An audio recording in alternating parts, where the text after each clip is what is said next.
Hello and welcome back to my vlog. In this vlog, I will talk about the business management information and skills that I will need to be both financially survive when I graduate, but also to protect myself and those that I work with.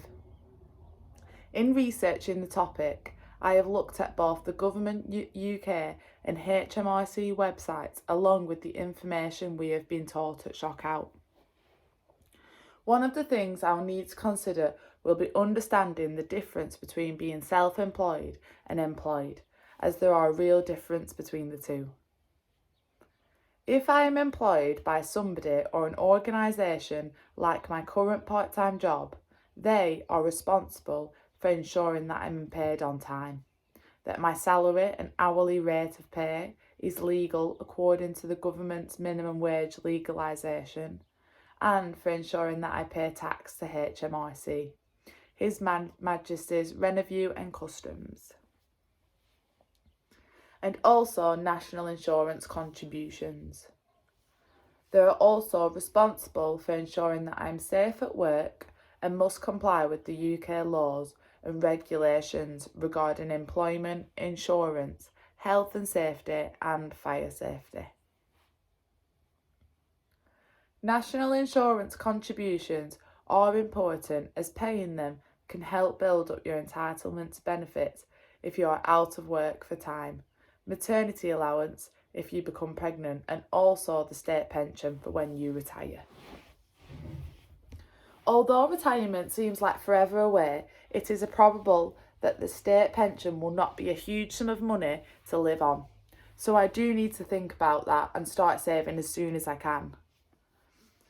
If I am self-employed, I will be responsible for myself and must make sure that I act within the law at all times to protect myself. In the UK, the minimum wage legalisation determines what I should be earning per hour according to my age, and legally I must be paid that.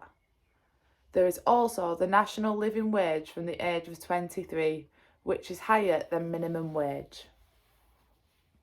Many responsible employers pay this amount to their employees, and I need to be aware of this, but some only pay the minimum wage. As of April 2023, the minimum wage for someone of my age is £10.18. The national living wage from my age, 23, is £10.42. This amount goes up in April this year. It is legal requirement to pay tax in the UK to the government, and this money helps to pay for things like defence and policing of the country. If I earn up to £12,570 in a year, this is called my personal allowance.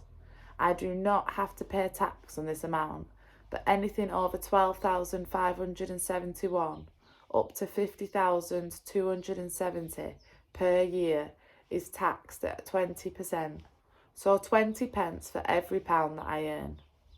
So an example, if I earn £20,070 in a year, I would only pay tax on £7,500 of this amount, as my personal allowance is taken off. However, if I am self-employed, I have to legally prove what I have earned by completing a self-assessment tax return by the 31st of January each year, and I also have to show them what I have spent the money on, as when you are self-employed, some expenses are classed as business expenses and you do not pay tax on them. Examples of this are equity membership, paying for headshots, travel to and from work. Some things are not covered though, so I need to check the rules carefully and only claim what I'm allowed to. If I plan to work on a self-employed basis, I must register with HMRC to get my own unique tax reference, UTR, as this is what I'll need to give to producers, etc.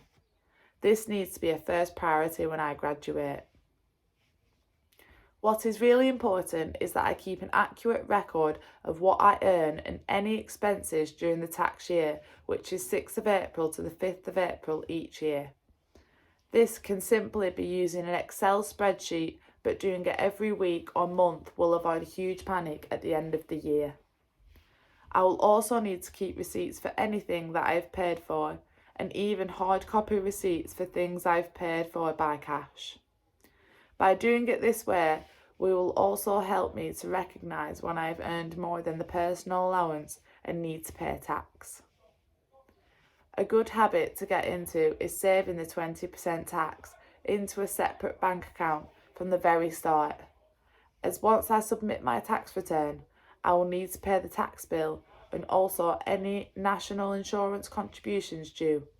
And if I've put the money away, then it'll be sat in an account ready to do this. If I do not pay the tax bill, I can be taken to court and fined even more money. This is something I'm not going to find easy, so I need to think how best to do this. Maybe setting up a direct debit when I get paid so I don't see the money in the account and think it is mine to spend.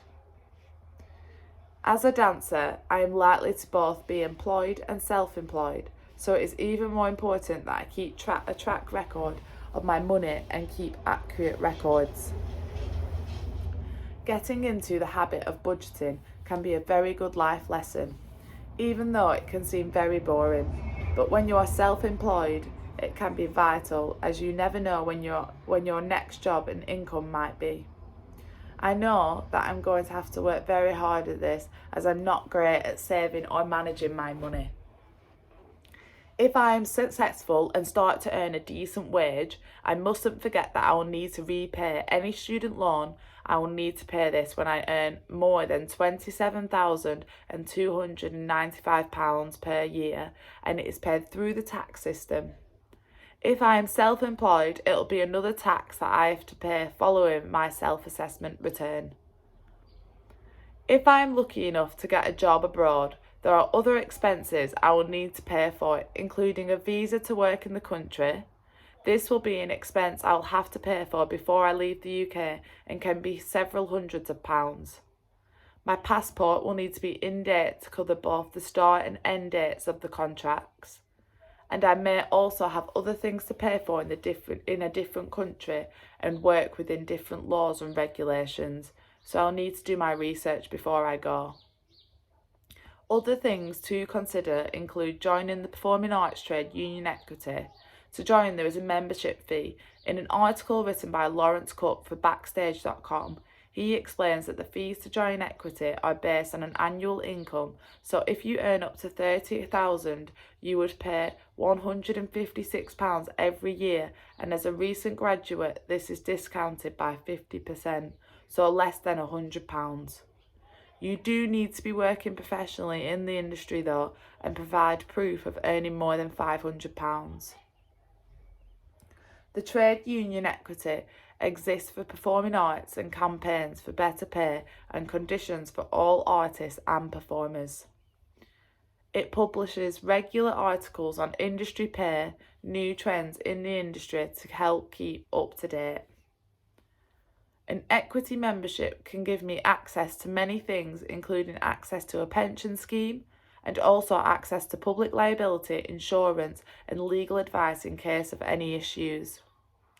Public liability insurance covers me for working with the public in case someone is injured as a result of something that I do, or if I was teaching and a student was injured and tried to sue me. For me, joining Equity feels like a no-brainer if I start getting professional work and are delivering workshops, as it offers a great protection. An additional cost to consider in the future and the cost of setting up a registered or professional website.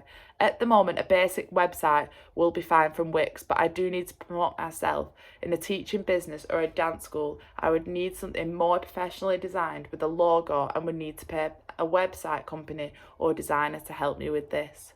In conclusion, there are so many things that I need to consider as I start the world of work, and I'm so grateful for the advice I've been given off my university.